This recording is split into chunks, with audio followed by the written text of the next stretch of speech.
Why constant happiness is unrealistic. In the age of social media, it looks like there is no such thing as a sad moment. How is it that I have them often?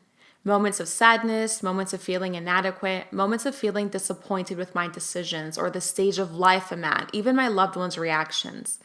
How come I'm not constantly happy? What is wrong with me in my life? Sound familiar? I think those thoughts too. And you know what? It's okay to not be constantly happy.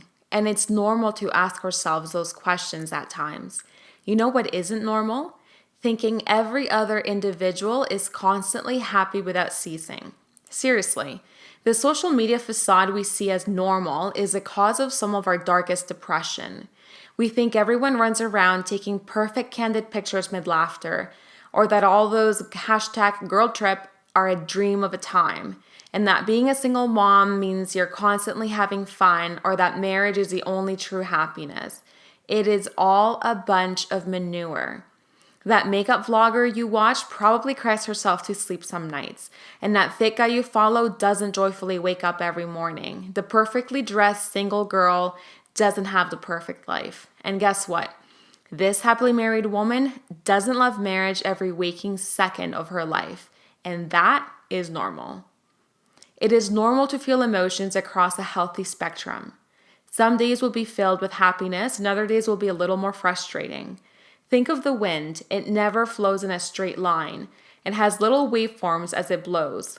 Without those waves, we would not be able to enjoy that cool autumn wind, and our hair wouldn't gently flow in a warm summer breeze. Wind in a straight line would be tough and aggressive.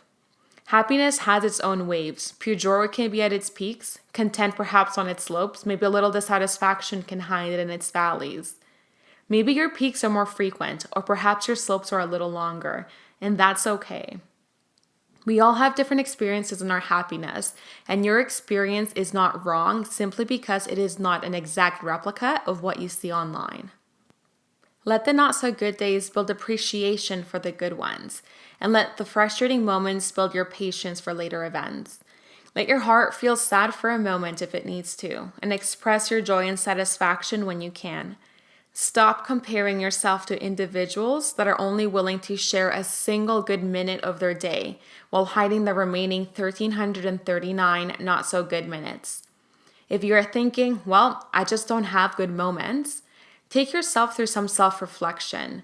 Find out why instead of continuing to build depression with comparison. You hold the reins for your emotions. Be mindful where you lead them. Now, take a deep breath and tell yourself, by name, Ashley, live life as it comes. Enjoy the good, grow from the tougher things, and continue to smile at the wind. It is okay to only be content at times. Let's use this as fuel to find out what can bring us more joy. With love, Ashley.